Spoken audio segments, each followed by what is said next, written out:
Sous sa magnificence éclatera un embrasement, et l'on sera comme d'un porte-étendard qui tombe en défaillance. Ésaïe 10, 16 et 18.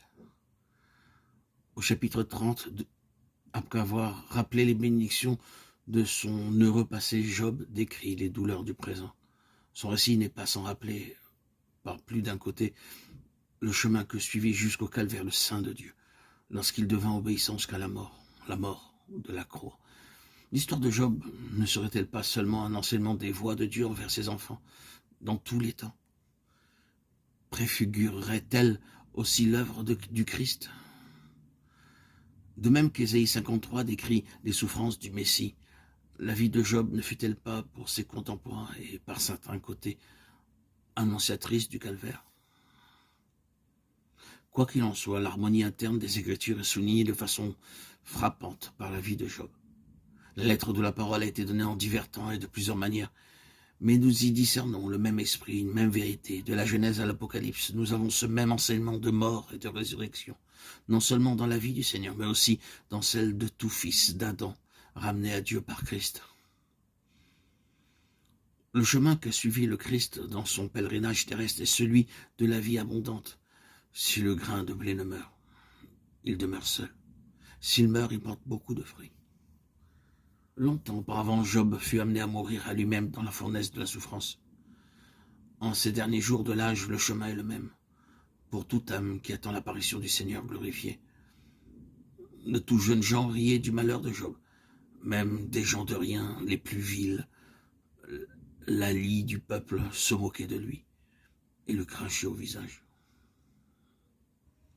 C'est un fait, hélas, que la nature déchue se réjouit du malheur qui atteint le prochain.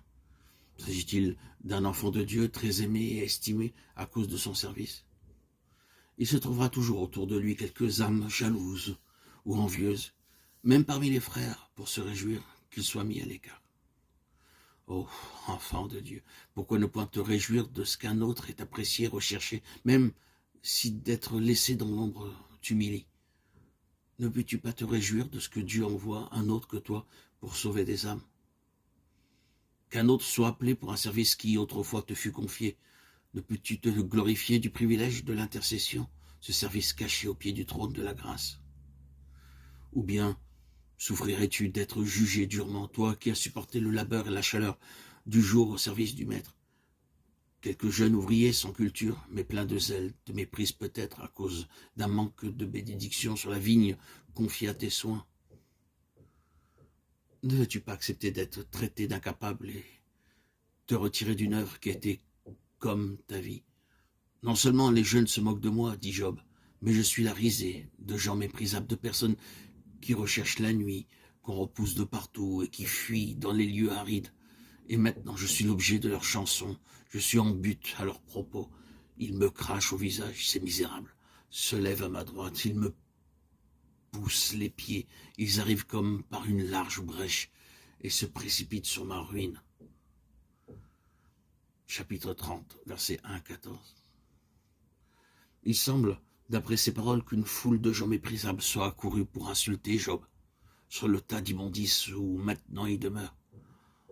Lorsque, bien des siècles plus tard, le Seigneur Jésus fut crucifié, en Golgotha, une foule de misérables s'assembla aussi contre lui.